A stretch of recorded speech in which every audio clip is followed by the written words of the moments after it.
Rebonjour à tous. Donc voilà, accrochez-vous.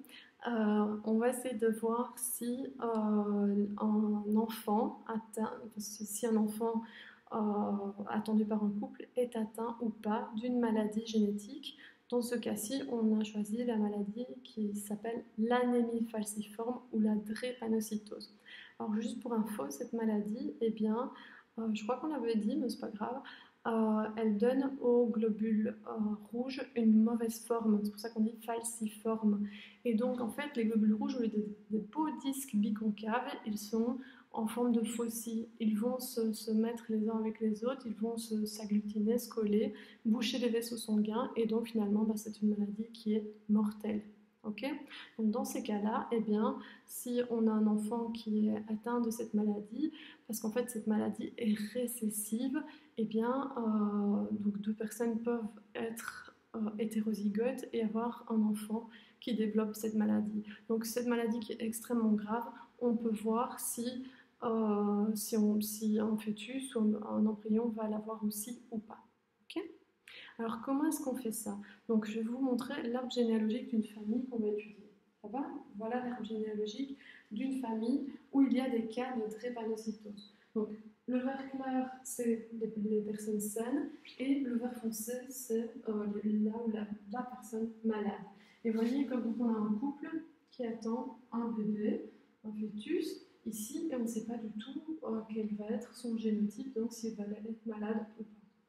Alors, si on repart sur nos habitudes, eh bien, je vais prendre comme allèle grand, grand D pour ça. Je vous ai dit c'est une maladie qui est récessive. Et petit d pour malade. Cette maladie est autosomique, pardon, et elle est récessive, je vous le dis, mais vous pourriez le voir sur l'arbre directement en voyant que les deux parents ici sains donnent un enfant malade. Ça veut dire qu'ils le cachent en eux, d'accord, qu'ils cachent la maladie, qu'ils sont hétérozygotes. Donc en fait, l'individu 1 et l'individu 2 vont avoir comme génotype grand D, petit d. Ils sont tous les deux porteurs de la maladie. Et ils ne le savaient probablement pas, ils sont hétérozygotes. L'enfant malade, vous avez compris qu'il allait être petit d. Cet enfant-ci, en revanche, on ne sait pas. Il peut être grand D ou grand D petit d. Point d'interrogation. Ok? Et le fœtus ici, c'est le gros point d'interrogation aussi, puisque le couple se demande si l'enfant va être malade ou pas. Et bien pour ça, on va utiliser des techniques de génie génétique. Donc on va vraiment faire une empreinte génétique de ce fœtus et de tous les membres de la famille pour pouvoir comparer ça. Voilà. Alors accrochez-vous bien, s'il vous plaît. J'espère que jusque-là, ça va. Donc, pour ça, en fait, on va utiliser une enzyme de restriction. Donc, on va prendre un fragment d'ADN. On va sélectionner spécifiquement un fragment d'ADN qui contient le gène dans lequel peut avoir lieu cette mutation. Donc, ce fragment d'ADN, eh bien, il fait 365 paires de bases. D'accord? Et là-dedans, eh bien, il y a plusieurs sites de restriction. Alors, d'une enzyme qu'on va appeler DDE1. D'accord? Alors, cette enzyme, elle coupe quand elle voit la séquence CTGAG. D'accord? CTGAG, elle coupe. Si vous regardez sur l'autre brin, soit dit en passant, CTCAG. Ok? Donc, elle va couper quand elle rencontre cette séquence, spécifiquement. On a choisi celle-là, pourquoi? Parce que justement, quand une personne est malade, eh bien, c'est dans ce site-là qu'il y a une mutation qui est due à une simple substitution. Je m'explique. Si on regarde l'allèle normal, je vais peut-être agrandir un petit peu, hop. Voilà. Si on regarde l'allèle normal, ici, vous voyez peut-être que on a ici un A et ici un T. Tandis que donc, cette maladie qui est hyper grave est due à une simple substitution, c'est-à-dire un changement ici. Donc, ici, on a, à la place du A, on a T, et à la place du T en face, on a A. On a dit tout à l'heure que l'enzyme coupait quand elle rencontrait la séquence que je ne connais plus par cœur, CTGAG. D'accord? CTGAG. Hop. Je vais y arriver. Bon, je crois que vous avez mis ces lettres, j'espère, dans votre cours, en fluo. Mais donc, CTGAG, eh bien, dans la laine normale, ici, CTGAG, je l'ai. Hop. CTGAG, j'ai le site de restriction. Et je coupe ici. D'accord? Donc, ici, dans la laine normale,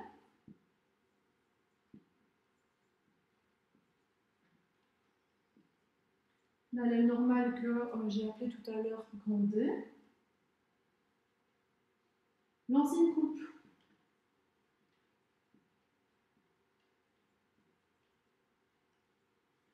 Tandis que dans la laine mutée ici, elle n'a plus la séquence CTGAG, elle a la séquence CTGTG. Et donc, elle ne coupe plus. D'accord? Donc, dans la laine mutée, que j'ai appelée tout à l'heure petit d, responsable de la maladie, l'enzyme ne coupe pas. L'enzyme de restriction. Hein. Pardon. Donc, ne coupe. Donc, grâce à ça, on va pouvoir faire la différence entre une personne qui est malade et une personne qui est saine. Ça va? Donc, comme je vous l'ai dit tout à l'heure, accrochez-vous, on prend un fragment de 365 paires de bases et on va regarder ce qui se passe au niveau de ces 365 paires de bases. Alors voilà, ici, les 365 paires de bases, vous les avez ici. Vous avez le début du gène qui se situe ici, d'accord? Et en fait, eh bien, ici, vous avez un site normalement où l'enzyme coupe, et ici aussi, d'accord? Alors, juste, il faut faire attention que ce site-ci, eh bien, il est polymorphe. Ça veut dire quoi? Eh bien, c'est celui-là, c'est là qu'il peut y avoir la mutation. Donc, ça veut dire que dans le gène normal, dans la laine normale, l'enzyme va couper. Dans la laine mutée, eh bien, elle ne va pas couper. Ok? Donc, si on coupe la laine, et là, il y a un deuxième site, vous voyez, une deuxième flèche. Donc, imaginons qu'on ait la laine normale, eh bien, on a 1, 2, 3 morceaux. Ok? Tandis que dans la laine mutée, j'ai 1, 2 morceaux, puisque l'enzyme ne coupe pas. J'espère que vous comprenez. Donc, j'aurai, je reprends, j'ai un allèle normal, j'aurai un morceau de 90 paires de bases, un morceau de 201 paires de bases, 291 moins 90, ça donne 201, et j'aurai un morceau de 365 moins 291, ça fait 74 paires de bases, si mon calcul est bon. Oui, j'espère. Bref, donc voilà, j'aurai 3 morceaux. Si en revanche j'ai la laine mutée, ici on ne coupe plus, donc j'aurai un morceau de 291 paires de bases et un morceau de 74 paires de bases. J'espère que mon calcul est bon. Alors, j'efface tout ça, j'espère que vous avez déjà un petit peu compris. On a vu cette vidéo, vous essayez de devoir la voir et la revoir parce que c'est la partie la plus compliquée de ce chapitre. Alors, hop, on dit ici, voici les résultats obtenus suite à l'électrophorèse donc de notre fameuse famille. Alors, je vais reprendre avec vous l'arbre généalogique d'abord. L'arbre généalogique, on a dit ici que les parents, ils étaient grand D, petit d. Donc eux, on connaît déjà leur génotype.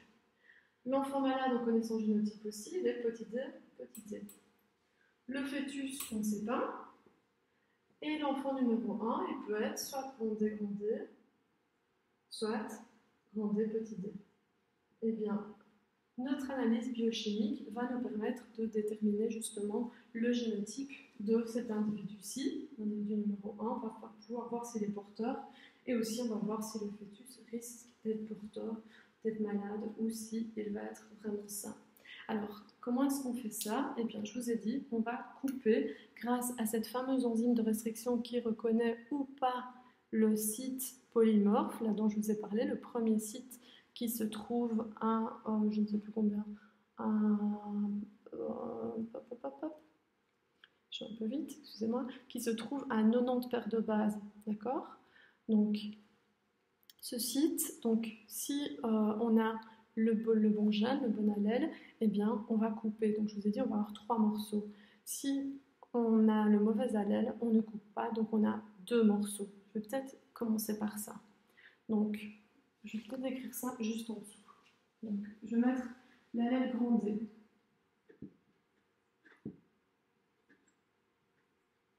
Suite à la restriction, on va obtenir un morceau de, oups, loin, 90 de base, 90 PB. Ensuite, un morceau de, je ne sais plus combien, de 200. Il faut que je retourne en arrière. Oui, 201 paires de bases.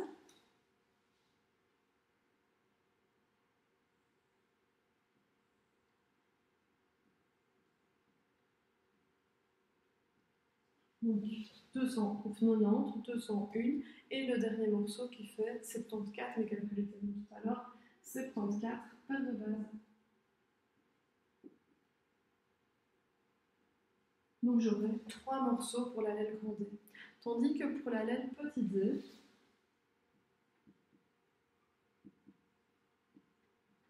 eh bien on a dit qu'on ne coupait plus ici, ça va? Donc on a un long morceau qui fait 90 plus 201, 291 paires de bases. Et par contre ici, c'est un site qui est présent chez tout le monde, donc qui fait 74 paires de bases. J'espère que jusque-là, ça va. Alors, là où ça se complique, donc si on mettait ça sur un gel, donc imaginons qu'on mette l'allèle normal sur le gène, on va avoir 3 morceaux. Celui qui va arriver vers la bande positive, je vous rappelle que c'est le plus petit, donc ça va être celui de 74 paires de bases, suivi de près par celui de 90 paires de bases, et puis beaucoup plus loin, celui de 201 paires de bases, puisque les fragments migrent plus vite quand ils se faufilent entre les filaments du gène. Ça va? Donc on aura 3 bandes sur le gène. Alors, si on prend seulement l'allèle petit d, donc l'allèle muté maintenant, eh bien, on a dit qu'il ne coupait plus à 90 paires de base, excusez-moi, qu'il ne coupait plus à 90 paires de base, et donc on aura un morceau de 291 paires de base qui doit traîner très loin sur le gel parce qu'il est assez grand, et en revanche le petit morceau de 74 paires de base. Autrement dit, on aura 2 bandes sur le gel au lieu de 3. Ok ? Alors là où ça se complique un petit peu, c'est que les individus n'ont pas un allèle pour un caractère, mais en ont 2, d'accord? Donc on n'est pas juste grand D ou juste petit d, on est grand D, ou petit d, ou grand D, petit d. Donc c'est là que ça se complique. Donc on a chaque fois 2 copies de l'allèle. Alors, on va essayer de simplifier un petit peu les choses. Donc ici, sur l'image que vous avez derrière moi, vous avez d'abord un témoin. Le témoin ici, c'est de l'ADN non coupé, dans le puits numéro 1, comme on dit. L'ADN non coupé, il fait 365 pour de base. Et il est très... Donc le sens de migration, évidemment, c'est du haut vers le bas ici. Oui, c'est mis sur le côté. Donc la bande négative se trouve ici, la bande positive se trouve ici. Et donc, 365 paires de base, ça prend du temps, donc ça traîne. Alors, c'est juste pour vérifier que l'expérience est bien faite. Désolée mes petits loulous de S5, je ne sais pas ce qui s'est passé avec ma vidéo, mais voilà, ça a coupé.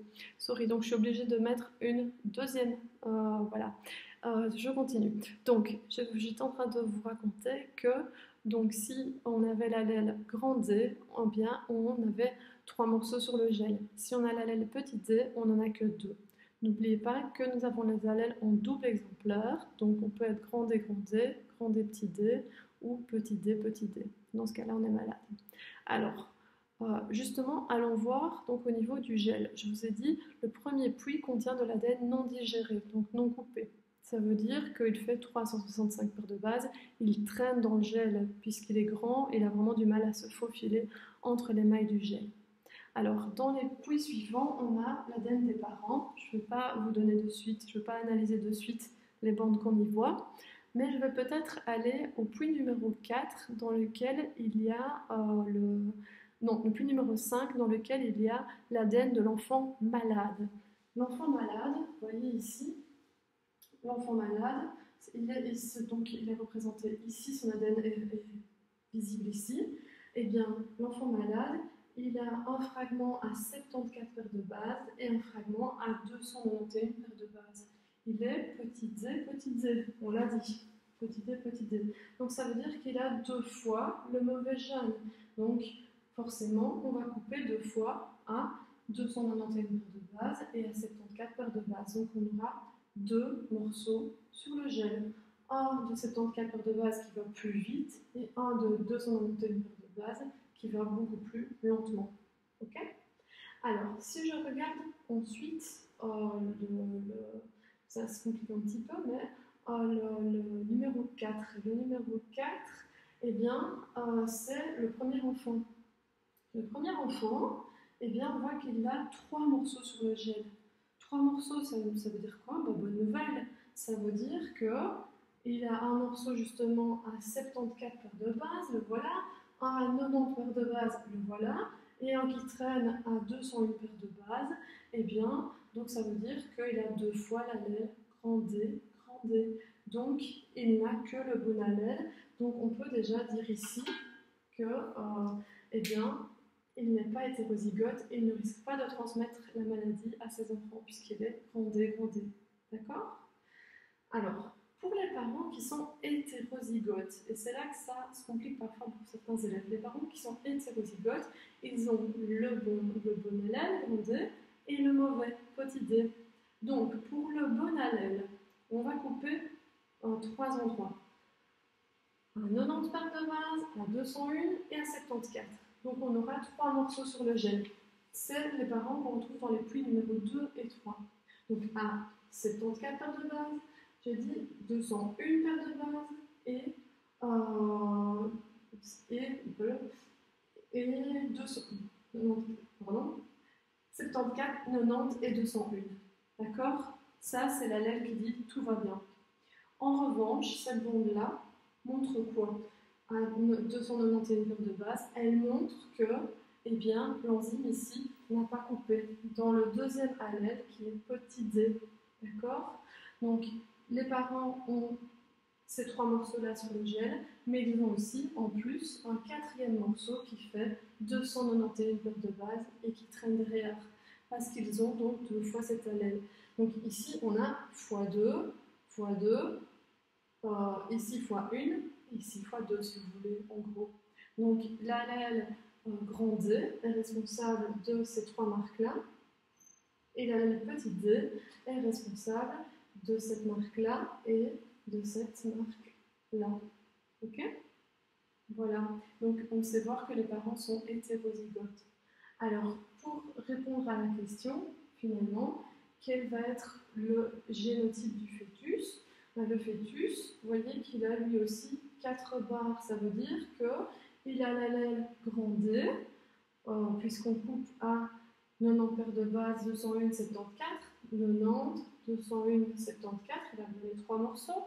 Et il a aussi un morceau à 291 paires de base. Donc, ça veut dire qu'il a aussi l'allèle ici, petit d, dans lequel il n'y a pas de site de coupure, de site de restriction.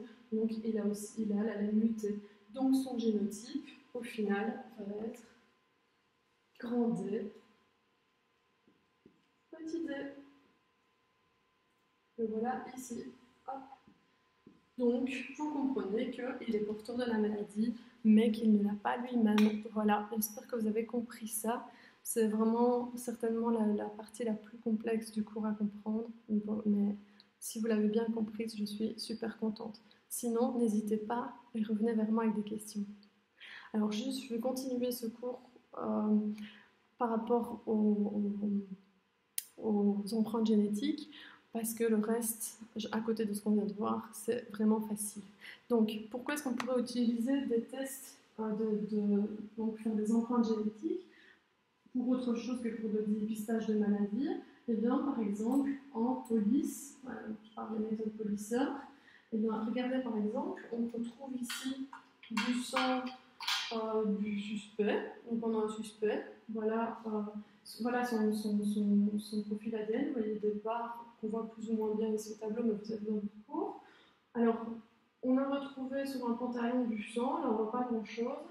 Alors, sur la chemise, ici on a le sang de la victime. Alors, la victime, on voit vraiment bien ses barres.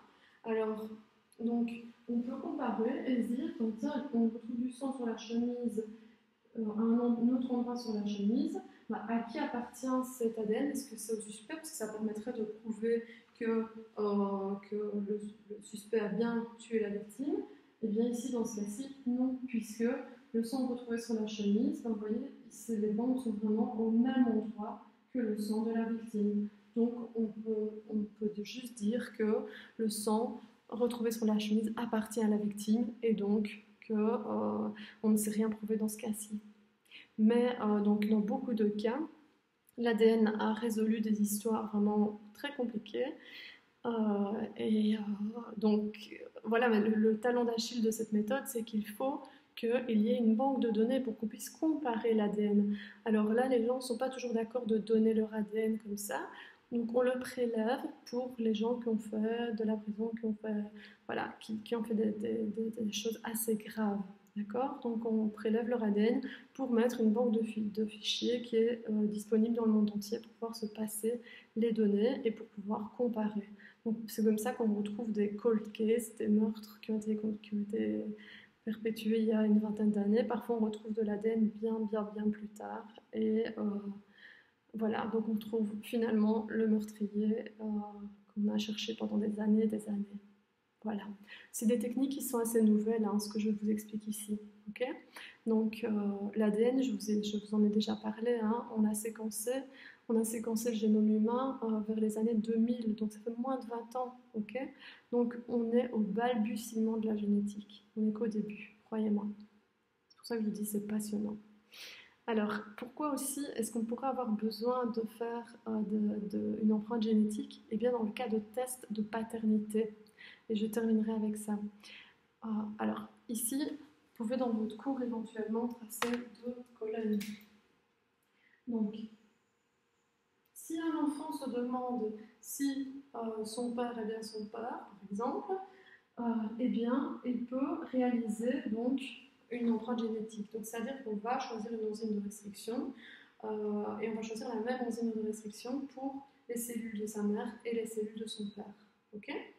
Et alors, suite à ça, on va obtenir des bandes. Donc, on va trier les morceaux. Donc, suite à la restriction, on passe à l'électrophorèse et on va obtenir les fameuses bandes sur le gel avec celles qui se retrouvent le plus près de la bande positive, qui sont les plus petits morceaux, et celles qui sont le plus près de la bande négative, qui sont les plus grands morceaux, qui prennent plus de temps, je vous l'ai dit, à se faufiler.